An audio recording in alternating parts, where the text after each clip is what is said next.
Bienvenue sur la Web TV du Vendée Énergie Tour. Je suis en compagnie aujourd'hui de Laurent Favreau, président du SIDEV, et Patrick Villalon, premier vice-président. Nous avons conçu cette émission pour accompagner les portes ouvertes des concessionnaires automobiles vendéens les samedis 18 et dimanche 19 septembre. Ce sera l'occasion de découvrir et d'essayer les véhicules électriques. La révolution électrique, elle est enclenchée. Les pouvoirs publics ont mis des cadres pour réduire l'empreinte carbone. Et maintenant, les constructeurs avancent très fort et les annonces se multiplient assez régulièrement. On est vraiment en train de tourner la page du thermique, probablement définitivement vers 2030, au moins pour les véhicules neufs. Laurent Favreau, un mot d'abord sur ce Vendée Énergie Tour 2021. On parle ici de véhicules électriques, mais l'événement aborde aussi d'autres solutions de mobilité, notamment pour les transports. Oui, effectivement, ce Vendée Énergie Tour, comme les précédents, mais encore de manière plus affirmée, va permettre aux Vendéens de regarder ce qui se fait aujourd'hui en matière de mobilité. Grâce aux véhicules de différentes énergies, on aborde bien sûr le véhicule électrique, un élément depuis longtemps travaillé sur le SIDEV, mais aujourd'hui on peut aussi parler de véhicules bio-GNV, de véhicules à hydrogène, et tout cela va venir concourir au mix énergétique que le SIDEV est en train de travailler avec ses différents élus sur l'ensemble du territoire vendéen. Le SIDEV se positionne véritablement comme un acteur engagé dans la transition vers la mobilité bas carbone.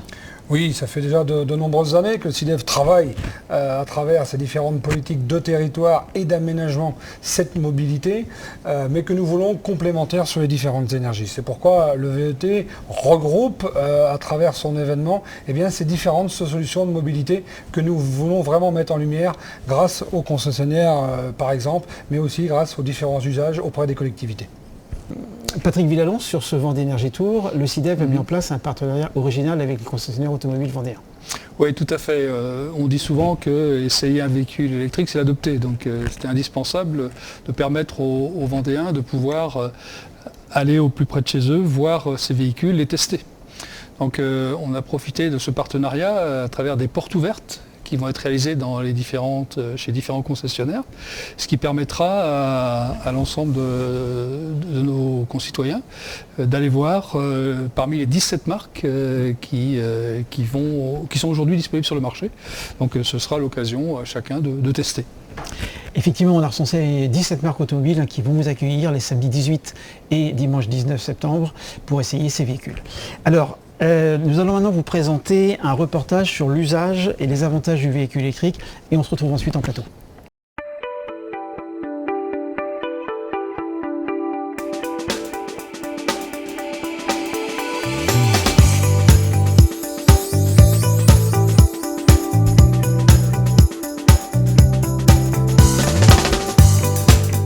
L'autonomie, elle est en croissance régulière.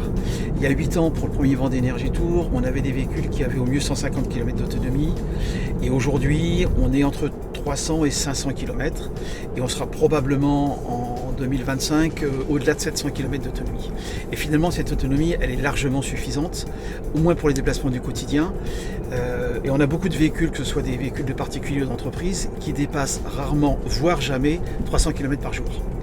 Bien sûr, on peut parfois effectuer dans la journée un kilométrage plus important et c'est là où les solutions de recharge ultra rapides permettent de compléter cette autonomie sans nécessairement charger à 80 ou 100%. Et finalement, la question à se poser, c'est combien de fois par an est-ce que l'on a besoin d'effectuer plus de 300 ou 500 km par jour avec un véhicule? Et est-ce que ça concerne un seul véhicule du foyer ou les deux? La recharge quotidienne d'un véhicule électrique se déroule en temps masqué pendant un stationnement prolongé. C'est une recharge longue, mais on ne s'en rend pas compte. Finalement, on pourrait dire que recharger un véhicule électrique, ça prend 1 minute. 30 secondes quand on le branche, 30 secondes quand on le débranche. Le plein d'un véhicule électrique se fait majoritairement la nuit. Et le matin, votre véhicule est prêt pour 300 à 500 km que vous n'effectuerez d'ailleurs probablement pas. Et cette recharge longue peut également se dérouler en journée sur un parking d'entreprise ou sur un parking public. Pour cette recharge, une simple wallbox en 7 kW comme celle-ci suffit. Elle peut recharger n'importe quel véhicule électrique à 100% en une nuit. Et dans certains cas, une simple prise de 120 volts peut également être suffisante. Recharger au quotidien un véhicule électrique, c'est finalement plus simple et plus rapide que de faire le plein d'un véhicule thermique. Ça se déroule à domicile ou en entreprise et en temps masqué. Si dans la journée vous dépassez l'autonomie de base de votre véhicule et que vous avez besoin de recharger en cours de trajet, ce qui finalement arrive assez peu souvent, vous aurez alors besoin d'utiliser de la recharge rapide. Hors autoroute, vous trouverez des bornes 50 kW assez bien réparties sur le territoire et on commence à voir apparaître aussi des stations avec plusieurs bornes de grande puissance. Ce sera le cas prochainement en Vendée avec sur la station de La Roche-sur-Yon 2 bornes 150 kW dans un premier temps et ensuite à terme 4 bornes 150 kW. Et sur autoroute, vous trouverez des stations de grande puissance avec plusieurs bornes de recharge pouvant aller jusqu'à 320 kW. Ça veut dire qu'on va récupérer 200 km entre 10 et 20 minutes selon les véhicules et demain, on récupérera 300 km en 10 minutes. Ce qui veut dire que c'est à peu près le temps qu'il faut pour aller prendre un café à la station. Aujourd'hui, avec des véhicules ayant une autonomie autoroutière de 400 km, plus 2 recharges de 10 minutes, on peut effectuer 700 km sans aucun problème. Et demain, ça sera la norme minimale. L'usage facile, c'est le véhicule électrique que l'on recharge tranquillement la nuit sur sa prise habituelle et dont l'autonomie vous permet de faire vos déplacements journaliers, que ceux-ci fassent 50, 100 ou 300 km et que vous rechargez de nouveau la nuit suivante. Et cela concerne finalement un véhicule particulier sur 2 et également de nombreux véhicules d'entreprise ou de collectivité. Ce sont les véhicules pour lesquels on peut passer à la mobilité électrique dès maintenant, sans aucune hésitation. Et avec le développement progressif de l'autonomie et des stations de recharge rapide, on peut aussi progressivement s'intéresser aux véhicules pour des déplacements plus importants. Et très clairement, après 2025, ce ne sera plus un sujet. Et concernant le budget du véhicule électrique, alors on a aujourd'hui un coût d'achat qui est un petit peu plus élevé, mais qui tend quand même à se réduire. Par contre, il y a un coût d'usage du véhicule électrique qui est nettement plus avantageux, notamment déjà en termes d'énergie, l'électricité coûtant beaucoup moins cher que l'essence ou le diesel. On a un coût d'entretien qui lui aussi est nettement plus faible. Vous n'avez pas de vidange, vous n'avez pas de courroie de distribution, les freins s'usent beaucoup plus lentement, ce qui d'ailleurs génère une conduite tout à fait intéressante grâce à la régénération. Ce qui veut dire qu'en gros, sur 48 mois et 15 000 km par an, on arrive à un équilibre entre le véhicule électrique et le véhicule thermique. Mais surtout, vers 2025, on pronostique qu'on aura un coût du véhicule électrique à l'achat qui sera équivalent, voire même ensuite inférieur à celui du véhicule thermique. Donc coût d'achat équivalent plus faible et un coût d'usage toujours aussi avantageux. Comme on dit sportivement, le match sera plié.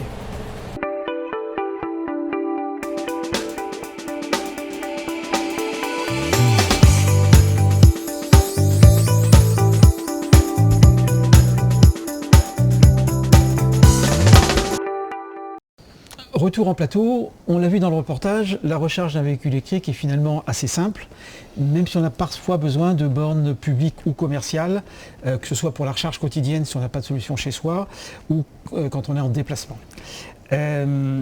Laurent Favreau, le CIDEV a déployé depuis 2014 un important réseau de bornes de recharge. Tout à fait, nous nous sommes intéressés depuis 2014 à la recharge électrique. Nous voulions à l'époque vraiment accompagner cette nouvelle mobilité et nous savions que les concessionnaires étaient en face à leurs clients sans avoir à présenter de solutions de recharge pour rassurer, pour sécuriser les futurs usagers. Alors le CIDEV a pris ses responsabilités et a voulu développer sur l'ensemble de son territoire un maillage de bornes électriques. Nous avons revu au fur et à mesure de toutes ces années comment améliorer ce maillage. Et aujourd'hui, nous avons 89 bornes qui sont sur l'ensemble du territoire et qui permettent cette recharge pour sécuriser et pour conforter les déplacements des Vendéens. C'est un système qui nous a valu très tôt d'avoir un taux de pénétration du véhicule électrique assez important en Vendée et nous en sommes fiers d'avoir pu accompagner les premiers pas de ces véhicules électriques qui aujourd'hui sont véritablement ancrés sur notre territoire vendéen et qui vont, j'espère, continuer à se développer. Alors ces 89 bornes, ce sont les bornes en courant alternatif, c'est-à-dire des bornes de recharge finalement longues, mais à côté de ça, Patrick Villalon, vous avez également implanté des bornes de recharge dites rapides. Tout à fait. Au-delà de ce que disait Laurent, il y a un des enjeux du développement de la mobilité électrique, c'est être capable d'assurer la grande itinérance. Donc c'est pour ça qu'on a installé 12 bornes de 50 kW qui elles sont plutôt installées de manière homogène sur la Vendée, mais sur les grands axes routiers, à des nœuds de croisement, pour pouvoir permettre cette recharge. Et la capacité de ces bornes, ça permet de recharger 100 km en 20 minutes. Ce qui est tout à fait intéressant, effectivement. Alors, que ce soit des bornes en courant alternatif ou des bornes rapides, comment est-ce qu'on se connecte à ces bornes? Alors, contrairement aux idées reçues, c'est très facile. Aujourd'hui, avec la carte du SIDEV, vous avez accès à ces bornes. Mais pas seulement la carte du SIDEV, la carte de nos collègues des autres syndicats de la région, ça marche également, mais également les cartes des grands opérateurs de mobilité nationaux. Donc avec une seule carte, vous pouvez le faire et vous pouvez voyager un peu partout. Et au-delà de cette carte, eh bien, il y a aussi la capacité de le faire avec le smartphone pour ceux qui sont adhérents à WestCharge, qui est le nouveau service de mobilité qui a été mis en place. Et puis pour aller encore plus loin, eh bien aujourd'hui, vraiment, là maintenant, on est en train de développer le système en mettant également la capacité d'accès avec la carte bleue directement en règlement. Voilà. D'accord. Donc cette ancienne habitude qu'il y avait d'avoir plein de cartes de recharge avec soi quand on était en véhicule électrique, très clairement aujourd'hui ça a disparu. La carte bleue arrive, mais indépendamment de ça, encore une fois, comme vous l'avez dit, la carte d'un opérateur national, ça suffit pour passer à peu près partout. Laurent Favreau, le SIDEV a maintenant une belle infrastructure, 89 bornes accélérées, 12 bornes rapides, mais vous continuez à innover, et on va le voir à travers ce Vendée Énergie Tour, notamment avec cette station multi-énergie qui va être installée au nord de La Roche-sur-Yon, route de Nantes. Tout à fait, le SIDEV ne veut pas rester au bord du chemin, si on peut le dire. Et vous le savez, le SIDEV a toujours à cœur de continuer dans cette mobilité. Cette mobilité carbonée, comme je vous l'ai dit tout à l'heure, à travers ce VET, c'est aussi le biogaz et c'est aussi l'hydrogène. Cette station multi-énergie qui va être inaugurée très prochainement, le 7 octobre, eh bien, elle aura cette vocation à fournir cette tri-énergie. L'hydrogène, bien sûr, fourni par notre société Life, la start-up Life, que le SIDEV a accompagné depuis le début, qui va produire de l'hydrogène sur bois, grâce aux éoliennes que le Vendée Énergie avait installées il y a déjà plus de 15 ans, mais qui permettent de produire une électricité propre et de produire derrière un hydrogène totalement vert. Nous avons aussi le biogaz fourni par les méthaniseurs du monde agricole vendéen, là aussi. Donc on se retrouve vraiment avec une énergie locale qui vient alimenter le réseau de gaz et donc pouvoir se recharger en gaz avec du biogaz. Et puis les superchargeurs, c'est aussi une volonté que nous avons grâce à nos parcs photovoltaïques qui sont présents sur notre territoire, nos parcs éoliens évidemment, qui vont venir alimenter de manière je dirais très direct, parce que l'énergie injectée dans les réseaux se retrouveront par exemple dans les bornes de recharge électrique de cette station multi-énergie. Cette station multi-énergie, ça sera la première en Vendée.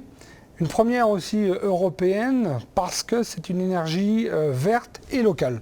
Comme je viens de l'expliquer, verte avec ce que je viens de vous dire, mais dont l'énergie vient vraiment localement du territoire. Et c'est bien la Vendée, grâce à tous ces acteurs, qui fournissent cette énergie sur cette station.